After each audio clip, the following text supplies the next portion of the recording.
تدبر قرآن امین احسن اصلاحی سورہ نور آیات 58 تا 64۔ آگے کا مضمون، آگے خاتمہ سورہ کی آیات ہیں۔ آیات 27 تا 31 میں پردے کے متعلق جو ہدایات دی گئیں ان کے بارے میں جو سوالات و شکوک بعض لوگوں کے ذہنوں میں بعد میں پیدا ہوئے ان کی وضاحت ان آیات میں کی گئی ہے۔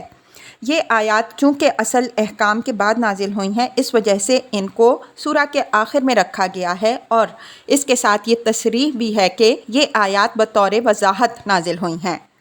آخر میں 3 آیتیں منافقین سے متعلق ہیں جن کا ذکر اوپر آیات 47 تا 57 میں ہوا۔ قرینہ سے معلوم ہوتا ہے کہ یہ آیتیں بھی بعد میں مزید تنبیہ کے طور پر نازل ہوئی ہیں، اس وجہ سے اصل سلسلہ کلام سے الگ ان کو آخر میں جگہ دی گئی۔ اس روشنی میں آیات کی تلاوت فرمائیے۔ اعوذ باللہ من الشیطان الرجیم، بسم اللہ الرحمن الرحیم۔ یا ایہا الذین آمنوا لیستأذنکم الذین ملکت ایمانکم والذین لم یبلغوا الحلم منکم 3 مرات من قبل صلاة الفجر وحین تدعون ثیابکم من الظہیرۃ ومن بعد صلاة العشاء 3 عورات لکم لیس علیکم ولا علیہم جناح بعدہن طوافون علیکم بعضکم علی بعض کذالک یبین اللہ لکم الآیات واللہ علیم حکیم۔ اذا بلغ الاطفال منکم الحلم فلیستأذنوا کما استأذن الذین من قبلہم کذالک یبین اللہ لکم آیاتہ واللہ علیم حکیم۔ القواعد من النساء اللاتی لا یرجون نکاحا فلیس علیہن جناح ان یضعن ثیابہن غیر متبرجات بزینہ وان یستعففن خیر لہن واللہ سمیع علیم۔ لیس علی الاعمی حرج ولا علی الاعرج حرج ولا علی المریض حرج ولا علی انفسکم ان تأکلوا من بیوتکم او بیوت آبائکم او بیوت امہاتکم او بیوت اخوانکم او بیوت اخواتکم او بیوت اعمامکم او بیوت عماتکم او بیوت اخوالکم او بیوت خالاتکم او ما ملکتم مفاتحہ او صدیقکم لیس علیکم جناح ان تأکلوا جمیعا او اشتاتا فإذا دخلتم بیوتا فسلموا علی انفسکم تحیۃ من عند اللہ مبارکۃ طیبہ کذالک یبین اللہ لکم الآیات لعلکم تعقلون۔ انما المؤمنون الذین آمنوا باللہ ورسولہ واذا کانوا معہ علی امر جامع لم یذہبوا حتی یستأذنوہ ان الذین یستأذنونک اولئک الذین یؤمنون باللہ ورسولہ فَإِذَا اسْتَأْذَنُوكَ لِبَعْضِ شَأْنِهِمْ فَأَذِّن لِّمَا شِئْتَ مِنْهُمْ وَاسْتَغْفِرْ لَهُمُ اللَّهَ إِنَّ اللَّهَ غَفُورٌ رَّحِيمٌ۔ تَجْعَلُوا دُعَاءَ الرَّسُولِ بَيْنَكُمْ كَدُعَاءِ بَعْضِكُمْ بَعْضًا قَدْ يَعْلَمُ اللَّهُ الَّذِينَ يَتَسَلَّلُونَ مِنكُمْ لِوَاذًا فَلْيَحْذَرِ الَّذِينَ يُخَالِفُونَ عَنْ أَمْرِهِ أَن تُصِيبَهُمْ فِتْنَةٌ أَوْ يُصِيبَهُمْ عَذَابٌ أَلِيمٌ۔ أَلَا إِنَّ لِلَّهِ مَا فِي السَّمَاوَاتِ وَالْأَرْضِ قَدْ يَعْلَمُ مَا أَنْتُمْ عَلَيْهِ وَيَوْمَ يُرْجَعُونَ إِلَيْهِ فَيُنَبِّئُهُم بِمَا عَمِلُوا واللہ بکل شیء علیم۔ ترجمہ: اے ایمان والوں، تمہارے غلام اور لونڈیاں بھی اور تمہارے اندر کے وہ بھی جو ابھی بلوغ کو نہیں پہنچے 3 وقتوں میں اجازت لیا کریں، ایک نماز فجر سے پہلے، دوسرے دوپہر کو جب تم اپنے کپڑے اتارتے ہو، اور نماز عشاء کے بعد۔ یہ 3 اوقات تمہاری بے پردگی کے ہیں۔ ان اوقات کے علاوہ تمہارے اور ان کے اوپر بدون اجازت آنے جانے میں کوئی قباحت نہیں۔ تم ایک دوسرے کے پاس آمد و شد رکھنے والے ہو۔ اس طرح اللہ تمہارے لیے اپنی آیات کی وضاحت کرتا ہے، اور اللہ علیم و حکیم ہے۔ اور جب تم میں سے وہ جو بچے ہیں بلوغ کو پہنچ جائیں تو چاہیے کہ وہ بھی اسی طرح اجازت لیں جس طرح ان سے پہلوں نے اجازت لی۔ اس طرح اللہ تمہارے لیے اپنی آیات کی وضاحت کرتا ہے، اور اللہ علیم و حکیم ہے۔ اور عورتوں میں سے بڑی بوڑھیاں جو اب نکاح کی امید نہیں رکھتیں، اگر اپنے دوپٹے اتار دیں تو اس میں کوئی حرج نہیں، بشرطے کہ زینت کی نمائش کرنے والی نہ ہوں، اور یہ بات کہ وہ بھی احتیاط کریں ان کے لیے بہتر ہے، اور اللہ سننے والا جاننے والا ہے۔ نہ نابینا پر کوئی تنگی ہے، نہ لنگڑے پر کوئی تنگی ہے، نہ مریض پر کوئی تنگی ہے، اور نہ خود تمہارے اوپر کوئی تنگی ہے اس بات پر کہ تم اپنے گھروں سے، یا اپنے باپ دادا کے گھروں سے، یا اپنی ماؤں کے گھروں سے، یا اپنے بھائیوں کے گھروں سے، یا اپنی بہنوں کے گھروں سے، یا اپنے چچاؤں کے گھروں سے، یا اپنی پھپھیوں کے گھروں سے، یا اپنے ماموؤں کے گھروں سے، یا اپنی خالاؤں کے گھروں میں سے، یا اپنے زیر تولیت کے گھروں سے، یا اپنے دوستوں کے گھروں سے کھاؤ پیو، خواہ اکٹھے ہو کر کھاؤ یا الگ الگ۔ بس یہ بات ہے کہ جب گھروں میں داخل ہو تو اپنے لوگوں کو سلام کرو، جو اللہ کی طرف سے ایک بابرکت اور پاکیزہ دعا ہے۔ اس طرح اللہ تمہارے لیے اپنی آیات کی وضاحت کرتا ہے تاکہ تم سمجھو۔ مومن تو بس وہی ہے جو اللہ اور رسول پر پختہ ایمان رکھتے ہیں، اور جب کسی اجتماعی معاملے کے لیے رسول کے پاس ہوتے ہیں تو اس وقت تک وہاں سے نہیں ٹلتے جب تک اس سے اجازت نہ لے لیں۔ جو لوگ تم سے اجازت لے کر جاتے ہیں وہی اللہ اور اس کے رسول پر ایمان رکھنے والے ہیں۔ تو جب وہ اپنی کسی ضرورت سے اجازت مانگے تو تم ان میں سے جس کو چاہو اجازت دے دیا کرو، اور ان کے لیے اللہ سے مغفرت کی دعا کرو، بے شک اللہ غفور و رحیم ہے۔ تم لوگ رسول کے بلانے کو اس طرح کا بلانا نہ سمجھو جس طرح تم ایک دوسرے کو بلاتے ہو۔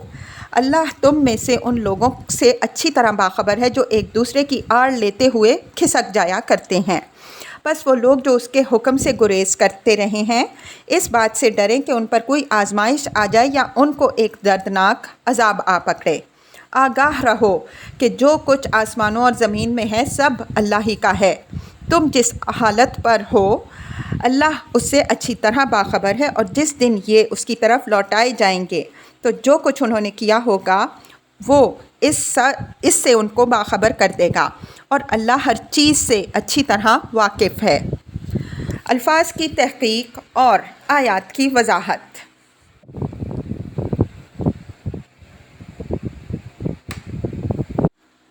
یا ایھا الذین آمنوا لیستأذنکم الذین ملکت ایمانکم والذین لم یبلغوا الحلم منکم 3 مرات من قبل صلاة الفجر وحین تدعون ثیابکم من الظہیرۃ ومن بعد صلاة العشاء 3 عورات لکم لیس علیکم ولا علیہم جناح بعدہن طوافون علیکم بعضکم علی بعض کذالک یبین اللہ لکم الآیات واللہ علیم حکیم۔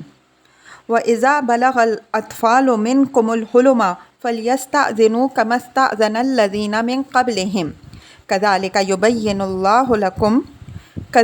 يُبَيِّنُ لَكُمُ الْآيَاتِ وَاللَّهُ عَلِيمٌ حَكِيمٌ۔ پیچھے آیت 31 پر ایک نظر ڈال لیجئے۔ وہاں گھروں میں داخل ہونے کے لیے اجازت لینے کی جو شرط لگائی گئی ہے اس میں غلاموں اور نابالغ بچوں کو مستثنی رکھا تھا۔ بعد میں ان پر بھی یہ قید عائد کر دی گئی کہ 3 اوقات میں وہ بھی اجازت لے لیا کریں۔ نماز فجر سے پہلے، دوپہر کے وقت جب تم قیلولہ کے لیے کپڑے اتارتے ہو، اور عشاء کی نماز کے بعد۔ ان 3 اوقات میں خاص احتیاط کی وجہ یہ بتائی گئی ہے کہ یہ اوقات بے تکلفی اور بے پردگی کے ہیں۔ فجر سے پہلے اور عشاء کے بعد کے اوقات کا بے پردگی کے اوقات ہونا تو واضح ہے۔ دوپہر کا وقت بھی عام طور پر آرام کا ہوتا ہے، خاص طور پر عرب میں گرم ملک ہونے کی وجہ سے اس وقت لوگ قیلولہ کرتے ہیں۔ ان اوقات میں غلاموں اور بچوں کا بے اجازت گھر میں داخل ہونا اس بات کا متحمل تھا کہ وہ گھر والوں کو کسی ایسے حال میں نہ دیکھ لیں جس میں دیکھنا پسندیدہ نہ ہو۔ اس وجہ سے یہ پابندی عائد کر دی گئی، اور ان پابندیوں کے عائد کرنے میں ایک تدریج ملحوظ رکھی گئی تاکہ یہ طباع پر زیادہ شاق نہ ہوں۔ ان 3 اوقات کے سوا اس پر اجازت کی کوئی پابندی نہیں۔ اس کی حکمت یہ واضح فرمائی گئی کہ طوافون علیکم بعضکم علی بعض، تم ہر وقت ایک دوسرے کے پاس آمد و شد رکھنے والے ہو۔ اس وجہ سے اللہ تعالیٰ نے کسی تنگی میں ڈالنا پسند نہیں فرمایا۔ وَإِذَا بَلَغَ الْأَطْفَالُ مِنْكُمُ الْحُلُمَ إِلَى الْآيَةِ، لیکن یہ نابالغ بچے بھی اجازت لینے کی قید سے مستثنیٰ صرف اس وقت تک ہیں جب تک نابالغ ہیں۔ بالغ ہو جانے کے بعد ان پر بھی وہ تمام پابندیاں عائد ہو جائیں گی جو دوسروں کے لیے مذکور ہوئی ہیں، اس دلیل کی بنا پر کہ یہ بچپن سے گھر میں آتے جاتے رہے ہیں، ان کے ساتھ کوئی رعایت نہیں ہوگی۔ ان دونوں آیتوں کے ساتھ دیکھ لیجئے یہ تصریح موجود ہے کہ یہ بعد میں سابق احکام کے وضاحت کے طور پر نازل ہوئی ہیں، اور یہ وضاحت اللہ کے علم و حکمت پر مبنی ہے۔ اللہ تعالیٰ ہی جانتا ہے کہ بندوں کی تربیت و اصلاح کے لیے کیا احکام دیے جائیں اور وہ کس ترتیب و تدریج کے ساتھ نازل کیے جائیں۔ وَالْقَوَاعِدُ مِنَ النِّسَاءِ اللَّاتِي لَا يَرْجُونَ نِكَاحًا فَلَيْسَ عَلَيْهِنَّ جُنَاحٌ أَن تَضَعْنَ ثِيَابَهُنَّ غَيْرَ مُتَبَرِّجَاتٍ بِزِينَةٍ وَإِن يَسْتَعْفِفْنَ خَيْرٌ لَهُنَّ وَاللَّهُ سَمِيعٌ عَلِيمٌ۔ یہ آیت بھی توضیحی آیات میں سے ہے۔ پیچھے آیت 31 میں عورتوں کو گھر کے اندر کسی غیر محرم کی موجودگی میں جو ہدایات دی گئی ہیں، ان میں یہ ہدایت بھی تھی کہ وَلْيَضْرِبْنَ بِخُمُرِهِنَّ عَلَى جُيُوبِهِنَّ، وہ اپنی اوڑھنیوں کے آنچل سے اپنے گریبان ڈھانک لیا کریں۔ اس حکم عام سے یہاں ان عورتوں کو مستثنیٰ کر دیا گیا ہے جو اب نکاح کی عمر سے گزر چکی ہیں، یعنی اگر وہ اوڑھنیوں کا یہ اہتمام نہ کریں تو اس میں چندان حرج نہیں ہے، بشرطے کہ وہ زینت کی نمائش کرنے والی نہ ہوں۔ اگرچہ پسندیدہ بات ان کے لیے بھی یہی ہے کہ وہ احتیاط کو ملحوظ رکھیں جو دوسری عورتوں کے لیے بیان ہوئی ہے۔ بڑی بوڑھیوں کے لیے یہ رعایت ان کی آسانی کے لیے رکھی گئی ہے، لیکن اس میں بھی فتنے کا ایک پہلو ہے۔ جس طرح بعض مردوں کا حال یہ ہوتا ہے کہ بوڑھے ہو جاتے ہیں لیکن ناک لگی رہ جاتی ہے، اسی طرح بعض عورتوں میں بھی یہ کمزوری ہوتی ہے کہ بوڑھی ہو جاتی ہیں لیکن اپنے زیورات اور اپنی ثروت کی نمائش کا شوق ان کے اندر سے نہیں نکلتا۔ چونکہ یہ چیز بجائے خود آدمی کے دین کے لیے ایک فتنہ ہے، اس وجہ سے اس کی طرف توجہ دلا دی کہ وہ اس رخصت سے کوئی غلط فائدہ نہ اٹھائیں۔ واللہ سمیع علیم یہاں تنبیہ کے لیے ہے، یعنی ہر شخص کو یہ بات یاد رکھنی چاہیے کہ خدا سے کوئی بات مخفی نہیں رہتی، وہ سب کچھ سنتا اور سب کچھ جانتا ہے۔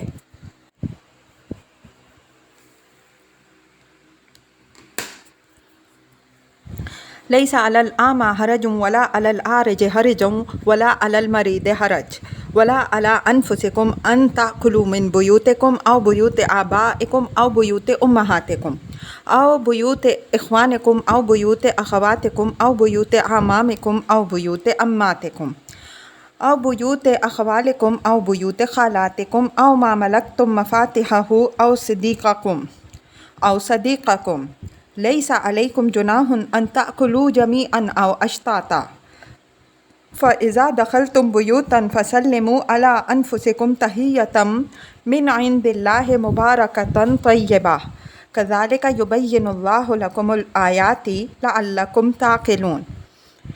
یہ آیت بھی توضیحی آیات میں سے ہے۔ جب گھروں کے اندر پردہ پابندیاں عائد کر دی گئیں جو پیچھے بیان ہوئیں تو معلوم ہوتا ہے کہ کچھ لوگوں نے یہ محسوس کیا کہ اسلام سوشل آزادیوں کو محدود کرنا چاہتا ہے، کہ خاص اپنے عزیزوں، قریبوں، رشتہ داروں اور دوستوں کے گھروں میں بھی اب کوئی شخص آزادی و بے تکلفی کے ساتھ نہیں آ جا سکتا۔ بہت سے لوگ جو معذور و مجبور تھے اور اپنی مجبوری کے سبب سے اپنے عزیزوں اور رشتہ داروں ہی کے گھروں پر گزارا کرتے تھے، انہوں نے بھی یہ محسوس کیا کہ اب ان کی آزادی محدود ہو گئی ہے۔ دور جاہلیت میں چونکہ محدود آزادی اور بے قیدی لوگوں کو حاصل تھی، اس وجہ سے اس کے مقابل میں اتنی پابندی بھی بعض طبائع پر شاق گزری۔ اسی طرح کے لوگوں کے شبہ کو دور کرنے کے لیے یہ وضاحت فرما دی گئی کہ بعض احتیاطی پابندیوں کے عائد کرنے سے نہ یہ مقصود ہے کہ اندھے، لنگڑے اور مریض اپنے تعلق کے لوگوں کے سہارے سے محروم ہو جائیں، اور نہ یہ مطلب ہے کہ عزیز و اقربا اور دوستوں کے ساتھ معاشرتی روابط منقطع ہو جائیں۔ لوگ ایک دوسرے کے ہاں آئیں جائیں، ملیں جلیں، کھائیں پئیں، انفرادی طور پر بھی اور تقریبات میں اجتماعی طور پر بھی۔ ان چیزوں پر کوئی پابندی نہیں ہے۔ مطلوب جو چیز ہے وہ یہ ہے کہ جب لوگ گھروں میں داخل ہوں تو سلام کر کے داخل ہوں۔ یہ اللہ تعالیٰ کی طرف سے ایک مبارک اور پاکیزہ طریقہ تحیت و دعا ہے، جس سے باہمی تعلقات کی خوشگواری میں اضافہ ہوتا ہے اور شیطان کی در اندازیوں کے راستے مسدود ہو جاتے ہیں۔ مطلب یہ ہے کہ اس پابندی کو گراں نہ سمجھو، اس میں تمام تر تمہاری ہی فلاح و بہبود مد نظر ہے۔ او ما ملکتم مفاتحہ سے مراد میرے نزدیک وہ گھر ہیں جن کی تولیت کی کسی شخص پر ذمہ داری ہے، مثلاً کوئی شخص کسی یتیم کا ولی ہے۔ کذالک یبین اللہ لکم الآیات لعلکم تعقلون، یہ آیت اشارہ کر رہی ہے کہ یہ کسی سابق حکم کی جیسا کہ ہم نے تصریح کی وضاحت ہے۔ لعلکم تعقلون سے یہ بات نکلتی ہے کہ جن لوگوں نے ان ہدایات کو ناروا پابندی پر محمول کیا، یہ محض نافہمی کی بنا پر کیا۔ قرآن نے یہ وضاحت اس لیے فرمائی ہے کہ اس قسم کے لوگوں کی یہ نافہمی دور ہو اور وہ ان احکام کی افادیت و برکت کو اچھی طرح سمجھیں۔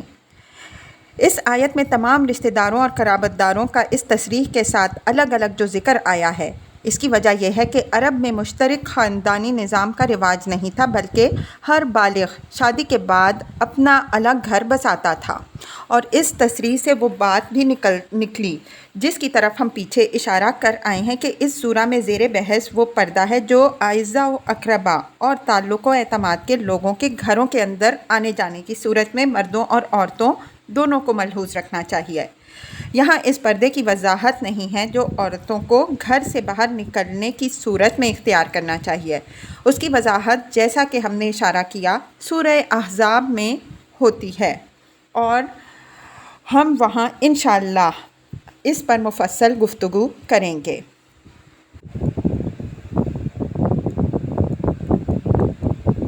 انما المؤمنون الذین آمنوا باللہ ورسولہ وَإِذَا كَانُوا مَعَهُ عَلَىٰ أَمْرٍ جَامِعٍ لَمْ يَذْهَبُوا حَتَّىٰ يَسْتَأْنِسُوا إِنَّ الَّذِينَ يَسْتَأْذِنُونَكَ أُولَٰئِكَ الَّذِينَ يُؤْمِنُونَ بِاللَّهِ وَرَسُولِهِ فَإِذَا اسْتَأْذَنُوكَ لِبَعْضِ شَأْنِهِمْ فَأَذِّن لِمَنْ شِئْتَ مِنْهُمْ وَاسْتَغْفِرْ لَهُمُ اللَّهُ إِنَّ اللَّهَ غَفُورٌ رَحِيمٌ۔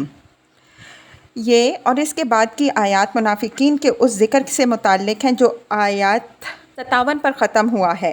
قرینہ سے معلوم ہوتا ہے کہ یہ آیات بطور تنبیہ مزید بعد میں نازل ہوئی ہیں، اس وجہ سے ان کو بعد میں نازل ہونے کی آیات کے ساتھ جگہ دی گئی ہے تاکہ ان کی پوری اہمیت واضح ہو۔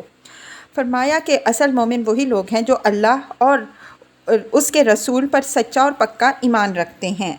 قرینہ دلیل ہے کہ فعل آمنو یہاں اپنے کامل مفہوم میں استعمال ہوا ہے۔ وَإِذَا كَانُوا مَعَهُ عَلَىٰ أَمْرٍ جَامِعٍ، یہ ان کے رسوخ ایمان کی ایک علامت بیان ہوئی ہے کہ جب وہ کسی اجتماعی کام کے لیے رسول کے ساتھ ہوتے ہیں تو منافقین کی طرح یہ نہیں کرتے کہ جب چاہا وہاں سے چپکے سے کھسک گئے، بلکہ انہیں کوئی ضرورت پیش آتی ہے تو رسول سے اجازت لے کر وہاں سے ٹلتے ہیں۔ فرمایا کہ جو لوگ اجازت لیتے ہیں وہی سچے مومن ہیں۔ مطلب یہ ہے کہ جو لوگ اس کی خلاف ورزی کرتے ہیں وہ مومن نہیں بلکہ پکے منافق ہیں۔ فرمایا کہ جو لوگ اپنی کسی واقعی ضرورت کے لیے اجازت کے طالب ہوں تو ان میں سے جس کو چاہو اجازت دے دیا کرو اور ان کے لیے اللہ سے مغفرت کی دعا کرو۔ اس سے معلوم ہوا کہ ہر چند اس طرح کی اجازت مانگنا کوئی پسندیدہ چیز نہیں ہے، اس لیے کہ رسول کی مائیت و نصرت سے بڑھ کر بالخصوص جب کہ کوئی اجتماعی ضرورت درپیش ہو کوئی دوسرا کام نہیں ہو سکتا، لیکن انسانی کمزوریوں کو پیش نظر رکھ کر رسول صلی اللہ علیہ وسلم کو یہ اجازت دے دی گئی کہ اگر وہ کسی کو اجازت دینا چاہیں تو دے سکتے ہیں، اور اس کی اس کمزوری کے لیے اللہ سے استغفار کریں۔ لا تجعلوا دعاءکم بینکم کدعاء بعضکم بعضا قد یعلم اللہ الذین یتسللون منکم لواذا فلیحذر الذین یخالفون عن امرہ ان تصیبہم فتنۃ او یصیبہم عذاب علیم۔ خطاب با اعتبار الفاظ اگرچہ عام ہے لیکن قرینہ دلیل ہے کہ کلام کا رخ منافقین ہی کی طرف ہے۔ فرمایا کہ اگر رسول کسی اجتماعی کام کے لیے دعوت دیں تو اس کو دوسروں کے بلانے کی طرح نہ سمجھو، بلکہ ہر شخص کا فرض ہے کہ رسول کی ہر دعوت پر لبیک کہتا ہوا ان کی خدمت میں حاضر ہو۔ قد یعلم اللہ الذین یتسللون منکم لواذا، مضارع سے پہلے یہاں فعل ناقص محذوف ہے۔ تسلل کے معنی چل دینے اور چپکے سے کھسک جانے کے ہیں، لواذا کے معنی ایک دوسرے کی آڑ اور پناہ لینے کے ہیں۔ یہ منافقین کو تنبیہ ہے کہ اللہ ان لوگوں سے برابر آگاہ رہا ہے جو رسول کے بلائے ہوئے اجتماعات سے ایک دوسرے کی آڑ لیتے ہوئے چپکے سے کھسک جایا کرتے رہے ہیں کہ پرسش ہو تو یہ عذر کر سکیں کہ ان کو حضور صلی اللہ علیہ وسلم کے حکم کی خبر نہیں ہوئی۔ اس اسلوب بیان میں جو غصہ اور عتاب مضمر ہے وہ زبان کا ذوق رکھنے والوں سے مخفی نہیں۔ فَلْيَحْذَرِ الَّذِينَ يُخَالِفُونَ عَنْ أَمْرِهِ إِلَى الْآيَةِ، مخالفہ یہاں گریز اور فرار کے مفہوم پر متضمن ہے، اس وجہ سے اس کا صلہ ان کے ساتھ آیا ہے۔ مخالفین کی مخالفت کی نوعیت در حقیقت گریز و فرار ہی کی تھی۔ وہ اپنی بزدلی کے سبب سے سامنے تو آمنا و صدقنا ہی کہتے تھے لیکن در پردہ گریز و فرار کی کوشش کرتے تھے۔ فرمایا کہ جن لوگوں نے یہ روش اختیار کر رکھی ہے وہ ایک بات کو نہ بھولیں کہ اس کے نتیجے میں وہ اللہ تعالیٰ کی کسی بہت بڑی آزمائش میں بھی مبتلا ہو سکتے ہیں اور کسی دردناک عذاب میں بھی گرفتار ہو سکتے ہیں۔ الا ان للہ ما فی السماوات والارض قد یعلم ما انتم علیہ ویوم یرجعون الیہ فینبئہم بما عملوا واللہ بکل شیء علیم۔ یہ اس سورہ میں منافقین کو آخری تنبیہ ہے۔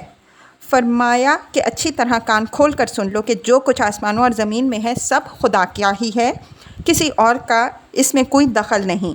جس حال میں تم رہے ہو یا ہو اس سے اللہ برابر باخبر ہے اور رہے گا۔ اس کے بعد ان سے منہ پھیر کر فرمایا کہ یہ لوگ اس دن کو یاد رکھیں جس دن اللہ کے حضور ان کی پیشی ہوگی اور اللہ ان کا سارا کچا چٹھا ان کے سامنے رکھ دے گا۔ اللہ ہر چیز سے باخبر ہے۔ ان سطروں پر اللہ تعالیٰ کی توفیق سے اس گروپ کی اس آخری سورہ کی تفسیر تمام ہوئی۔ اللہ تعالیٰ لغزشوں سے درگزر فرمائے اور صحیح باتوں کے لیے دلوں میں جگہ پیدا کرے۔ وآخر دعوانا ان الحمد للہ رب العالمین۔ رحمان آباد 24 ستمبر 1973۔